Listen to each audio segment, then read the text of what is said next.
maamulka galmudug ayaa madaxweyne cusub oo lagu soo afjarayo khilaaf siyaasadeed u dhaxeeyo ku doortay magaalada Gaalkacyo xildhibaano ka tirsan maamul goboleedka la baxay galmudug ayaa madaxweyne cusub oo uu yeesho maamulkaas ku doortay koonfurta magaalada Gaalkacyo 3 sano ee soo socota kaasoo loo doortay Maxamed Axmed Caalim in muddo ah ayaa khilaaf xoogan waxa uu ka taagnaa doorasho dhawaan halkaas ay xubnaha baarlamaanka galmudug ugu doorteen nin kale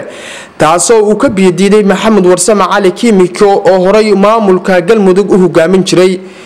taasina waxay keentay in guud ahaan hawlihii iyo maamulkii ay la wareegaan culimada Ahlusunna wal Jamaaca ee gobolada dhexe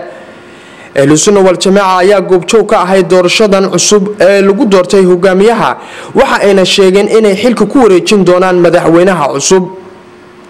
galmudug ayaa ka kooban koonfurta mudug iyo gobolada galguduud waxaana muddadii ugu dambeysay qacanta ku hayay Ahlusunna wal Jamaaca wax qabad la taaban karo ka sameeyay deegaamada waxa ay wax ka qabteen ammaanka iyo kala dambeynta gobolada waxaana aad ugu riyaaqay dadkii ku dhaqnaa goboladan dhexe iyo maamul goboleedka galmudug haddaba waxaan koonfurta magaalada Gaalkacyo ka dhacday xaflad xil wareejin iyo dhaarta madaxweynaha isugu jidhay waxaana goobjoog ka ahaa madaxweynihii hore ee xilkiisu dhamaaday Maxamed Warsame Cali Kiimiko oo xil wareejin sameeyay dhowrka saacado waxaan siinayaa walaalkay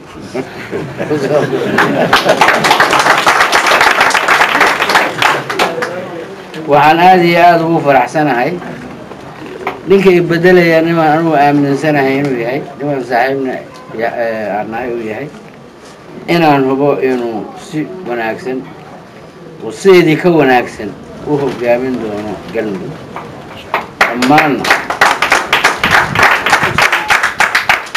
dhammaan dadka galmudug waxaan ka codsanayaa in taageero aan hanbo lahayn la siiyo anigu dhinacayga waxaan ka ballan qaadayaa taageero aan hanbo lahayn ku soo dhawow waxaa sharafiya inaan maanta ugu wareejiyo inta kadib waxa hadallo kooban halka ka soo jeediyay madaxweynaha cusub ee galmudug Maxamed Axmed Caalim wax walba waxay u baahan yihiin in la isla qabto oo la isla shaqeeyo qof keligii wax qaban karaahi ma jiro maamul dawladeed marka la yiraahdana wax weyn oo culus oo ballaaran waaye ballanta aad qaadataan dhaarta aan dhaartay macnaheedu waxa weeye waxa aan ku dhaaranayo aniga xaggayga inay wax wanaagsan ka yimaadaan haddii laakiin idinka leedinka waayo taageeradii hadda dhaartii maxay noqonaysaa marka idinka idinku soo laabanaysaa ogaada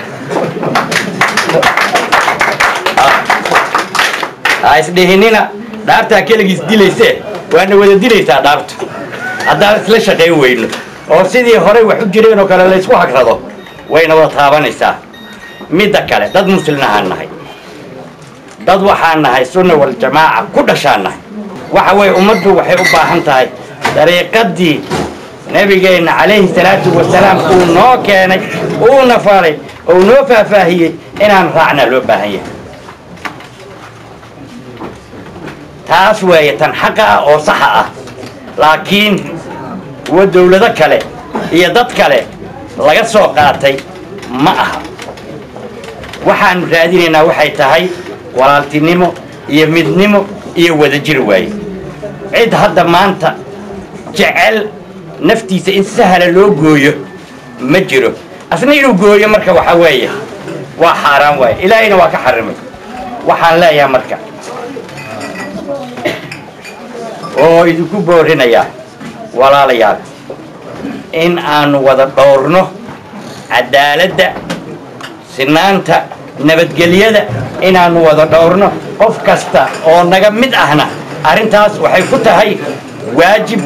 muqaddas ah xafladan oo ahayd xil wareejin iyo dhaarta madaxweynaha ayaa waxay u dhacday si degan waxaana aad loo adkeeyay ammaanka goobta ay ka socotay